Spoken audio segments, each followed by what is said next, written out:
Demoiselle, l'invité du journal. Didier Catino est l'invité de ce Midi 6. Bonjour. Bonjour Arnaud Develde. Bien connu sur les antennes de Demoiselle pour de nombreuses consultations en matière culturelle. Vous allez proposer le samedi 30 avril prochain, c'est le samedi qui vient, en l'abbaye de Trizay, la nuit de la Ganipote Walpurgis 2022. Une nuit mais aussi un après-midi car en réalité tout commence à 15h. Voilà, c'est un peu ça. C'est-à-dire que la nuit de la Ganipote a commencé il y a 4 ans à l'abbaye de Trizay. Et puis la première année s'est bien passée, la deuxième année aussi. Et comme tout le monde, bien sûr, il y a eu des confinements, il y a eu des épidémies, il y a eu beaucoup de choses. La Ganipote aurait d'ailleurs fui. Oui, la Ganipote est partie en famille, mais loin. Donc elle n'était pas très disponible, ce qui fait que pendant 2 ans, on ne pouvait pas faire quelque chose sans elle.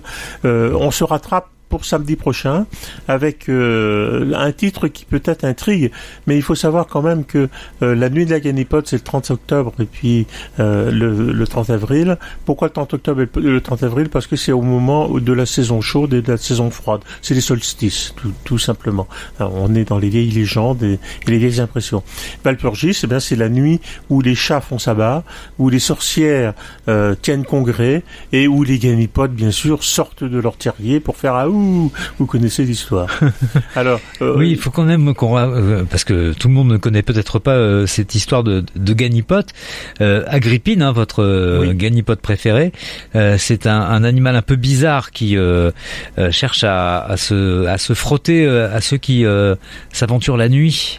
Voilà, ça appartient à notre légendaire Saintonge, ça appartient au monde de nos contes et de nos traditions. C'est un être fabuleux qui ressemble un petit peu à un loup-garou, mais pas que, et qui la nuit va sauter sur les épaules des personnes qui vont traverser les champs et ne les lâcheront que si elles voient de la lumière, ou ne les lâcheront que si vous mourrez, tout simplement.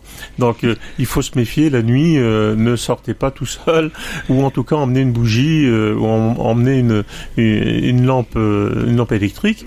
Et Agrippine la Ganipote, elle bave, elle pue, elle sent mauvais, c'est vraiment une sale bête, hein. Il n'y a pas d'autre mot pour la déterminer.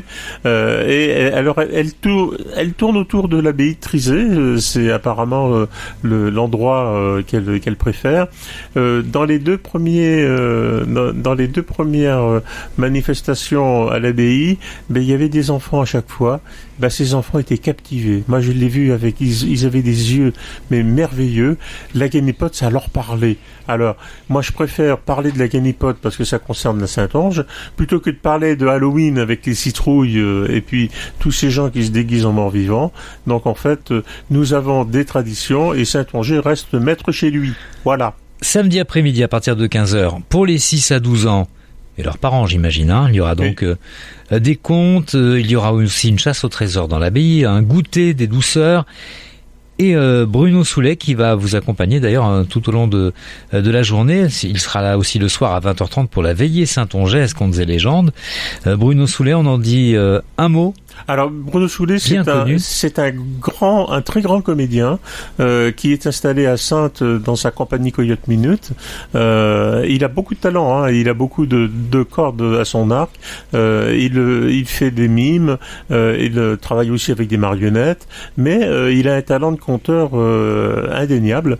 Et il a bien voulu cette année venir avec moi pour raconter des histoires un peu terrifiantes. Je lui dis pas trop terrifiantes quand même, mais un petit peu terrifiante pour être un petit peu en phase avec la Ganipote qui normalement terrorise les nuits saintongaises. Il sera quand même question de sorcières, de fadets, de hiboux, car la nuit tous les hiboux sont gris, c'est bien connu.